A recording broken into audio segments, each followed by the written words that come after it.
Good morning students. आज हम लोग क्वेश्चन नंबर 7 करेंगे और क्वेश्चन नंबर 16 करेंगे। ये दो क्वेश्चंस जो हैं थोड़े अच्छे हैं और पेपर में हमेशा आते भी हैं। क्वेश्चन नंबर 7 में क्या कह रहा है? क्वेश्चन नंबर 7 में कह रहा है बेटा, prove that the sum of squares of the sides of rhombus. इसका मतलब एक रोम्बस हमें क्या करना पड़ेगा, बनाना पड़ेगा।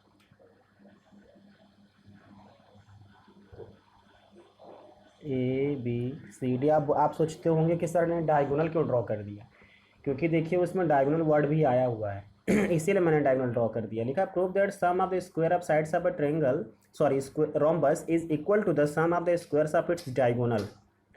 मतलब ये कह रहा है कि गिवन में दिया हुआ है कि rhombus A B C D मान लिया। अब टू प्रूफ करना है कि उसके साइड के स्क्वायर के सम को इक्वल करने पे उसके डायगोनल के स्क्वायर के वो क्या है, इक्वल हैं। आपको मैं एक चीज़ बता दूं और आपको पता भी होगा, वैसे भी ऑलरेडी आपको पता होगा कि जो डायगोनल होता है रोम्बस का, diagonals of rhombus bisect each other at 90 degree, 90 degree पे बाइसेक्ट करता है।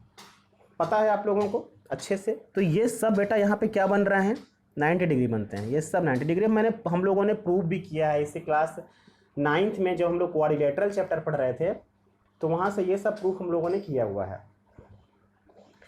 अब हम लोग प्रूफ स्टार्ट करेंगे। तो सबसे पहला स्टेटमेंट हमारा यही रहेगा, diagonals of rhombus bisect each other at right angle. कहाँ बाइसेक्ट करते हैं? राइट एंगल पे। इट मीन्स अब हम लोग लिखेंगे in triangle A O B, इसे कर लेते हैं O, A O B by P T, Pythagoras theorem से ए बी का स्क्वायर, क्योंकि 90 डिग्री के सामने वाला हाइपोटेनस होता है। ए बी का square is equal to O A square plus O B square.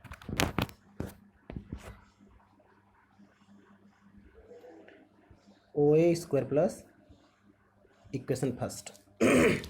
Similarly in triangle B O C by Pythagoras theorem, B C का square is equal to O C square plus O B square, equation second. अब लिखेंगे in triangle C O D by Pythagoras theorem. जहाँ समझ में नहीं आएगा वहाँ पूछ लीजिएगा। In triangle A O D by Pythagoras theorem, A D का square is equal to O D square plus O A square, equation 4। अब हम चारों को क्या करेंगे, ऐड करेंगे। लिखेंगे now by adding first second third and fourth. अब हम लोग यहाँ पे क्या करेंगे, ऐड करेंगे। जब ऐड करेंगे तो A B square B C square C D square D A square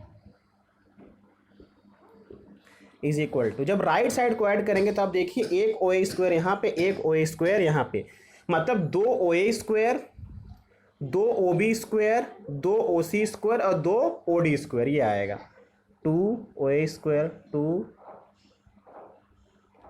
O A square, O B square, 2 O C square, 2 O D square, इस तरीके से आएंगे।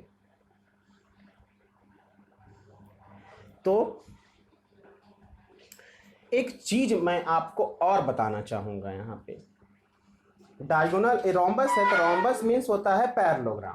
पैरेललोग्राम में डायगोनल से एक दूसरे को बाइसेक्ट करते हैं। बाइसेक्ट करने का मतलब ये हुआ कि जो ओबी होगा वही ओडी की लेंथ होगी। तो ओबी और ओडी आपस में इक्वल हुआ कि नहीं इक्वल हुआ? इक्वल हुआ।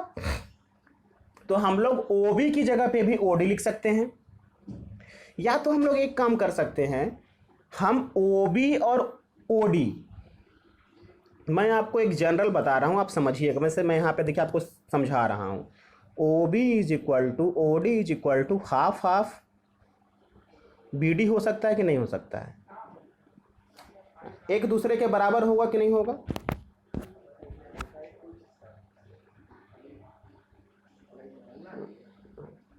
यहाँ पे देखिए, ये OB और ये OD, चाहे OB हो चाहे OD हो, ये दोनों आपस में बराबर है, और ये BD का बाइसेक्टर है। सही कह रहे हैं कि नहीं? BD को देखिए बाइसेक्ट कर रहा है यहाँ पे, तो हम लोग लिख सकते हैं OB is equal to OD is equal to half half BD।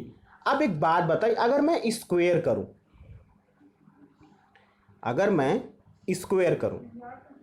Square करूं तो यहाँ पे OB स्क्वायर, यहाँ पे OD स्क्वायर, यहाँ पे क्या हो जाएगा 1/4 BD स्क्वायर। होगा कि नहीं होगा? होगा ना। और ये OB और OD आपस में बराबर था, तो जहाँ पे OB लिखा है और OD लिखा है, उन दोनों जगहों पे अगर हम OB लिख दें या उन दोनों जगहों पे OD लिख दें तो कोई फर्क पड़ेगा? नहीं पड़ेगा कोई फर्क।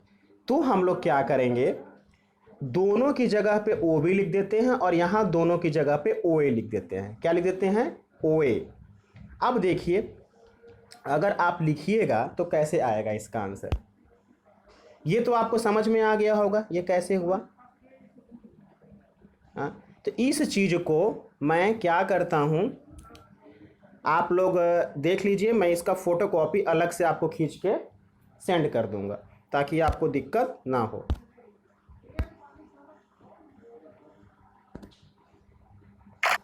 अब देखिए, इसके बाद मैं करने जा रहा हूं, देखिए, तो इज इक्वल टू, ये साइड तो है ही इधर, हम क्या बोले, OA और OC आपस में बराबर है, तो दोनों की जगह पे अगर हम OA लिख दें तो 2OA यहाँ 2OA यहाँ, तो क्या हो जाएगा 4OA स्क्वायर। OB और OD, ये OB और ये OD आपस में बराबर है, तो दोनों की जगह पे हम OB लिख देंगे तो 4OB स्क्वायर हो जाएगा। अब 4 इंटू, और अभी मैंने आपको करके दिखाया था, लिख के दिखाया था कि OA square is equal to क्या आ रहा था, 1/4 AC स्क्वायर, और 4 इंटू OB स्क्वायर जो आएगा 1/4 BD स्क्वायर। तो 4 4 cancel, AC square plus BD square, ये आपका प्रूफ हो गया। इस तरीके से आपको प्रूफ करना है, बहुत ही आसान है, कहीं कुछ भी दिक्कत नहीं है। आप लोग करिए, देखिए, समझिए, जहाँ भी प्रॉब्लम हो आप मेरे से बेझिझक पूछिए, मैं हमेशा आप लोग को बताने के लिए रेडी, लेकिन कोई पूछता ही नहीं है। ये आप लोग को समझ में आ गया होगा, बहुत ही आसान क्वेश्चन था ये।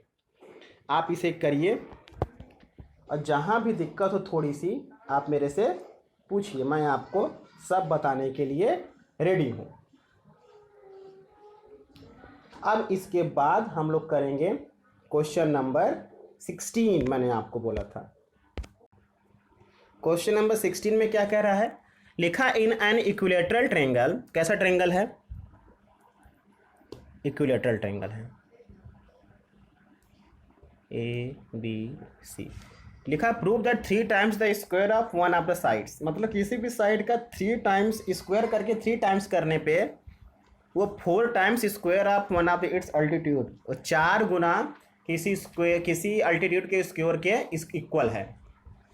मतलब उसे कहने का ये हुआ अल्टीट्यूड। अब हम आपको एक क्वेश्चन जब मैं करा रहा उसमें बताया था कि डायगोनल किसी भी इक्विलैटरल ट्रायंगल में ड्रॉ किया गया कोई भी अल्टीट्यूड मीडियन का काम करता है। किसका काम करता है? मीडियन का काम करता है। मैंने आपको बताया था ना, तो इसको ध्यान दीजिएगा।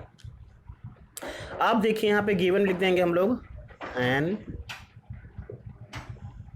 Equilateral triangle ABC to prove. बोला है कि किसी भी साइड का, मान लेंगे तो हम लोग कोई भी साइड ले, ए भी ले लिए, किसी भी साइड के स्क्वायर का 3 टाइम्स करने पे उसके वन ऑफ द अल्टीट्यूड्स, मान लीजिए ये AD क्या अल्टीट्यूड है, AD अल्टीट्यूड है, तो AD के स्क्वायर के 4 गुने के इक्वल है। ये सच दैट, लिख दीजिएगा यहाँ पे, ये इस तरीके से है जहाँ पे ये AD परपेंडिकुलर ऑन BC। अब देखिए मैं आपको क्वेश्चन करना स्टार्ट करता हूँ। आप कोई भी राइट एंगल ट्रायंगल ले लीजिए। देखिए ये तो 90 डिग्री है यहाँ पे, और 90 डिग्री भी है और मीडियन का भी काम कर रहा है, मतलब बी डी और सी डी आपस में क्या है, बी डी और सी डी आपस में इक्वल हैं। अब यहाँ पे लिखेंगे हम लोग प्रूफ। सबसे पहले लिखेंगे given AD perpendicular on BC, this means BD is equal to CD is equal to half BC। इतना लिख दीजिए आगे, क्योंकि इसकी ज़रूरत पड़ेगी आपको। अब हम लोग लिखेंगे इन राइट ट्रायंगल, कोई भी ट्रायंगल ले लेते हैं, ABD चाहे ACD, तो हम लोग ABD ले लेते हैं। ABD क्यों लिए, क्योंकि हम लोग AB का यूज कर रहे थे। तो AB BC CD तो आपस में सब बराबर है, तो कुछ भी कर सकते हैं वहाँ पे। अब लिखेंगे बाई पाइथागोरस थ्योरम। तो इसके सामने का 90 वो है, सॉरी 90 डिग्री सामने का वो हाइपोटेनस है, तो AB square is equal to AD square plus BD square.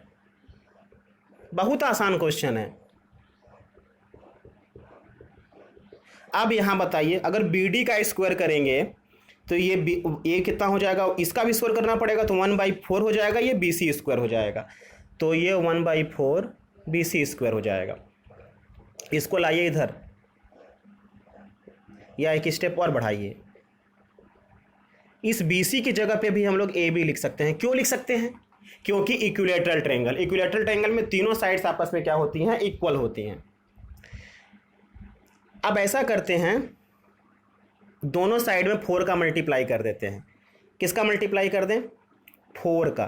तो 4 का जब मल्टीप्लाई करेंगे, यहाँ 4 का, यहाँ 4 का, यहाँ 4 का, तो 4 AB square 4 AD square 4 into 1/4 AB square, तो 4 4 कैंसिल हो गया,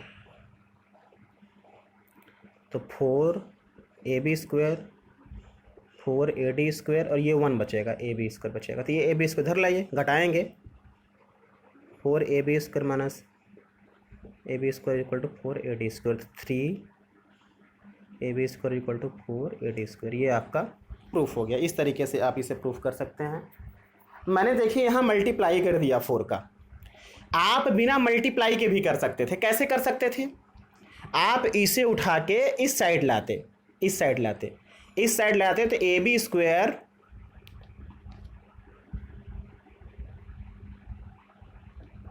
इस साइड लाते तो AB square minus 1/4 AB square, तो एक AB स्क्वायर में से 1/4 AB स्क्वायर जाएगा, तो 3/4 ही ना बचता।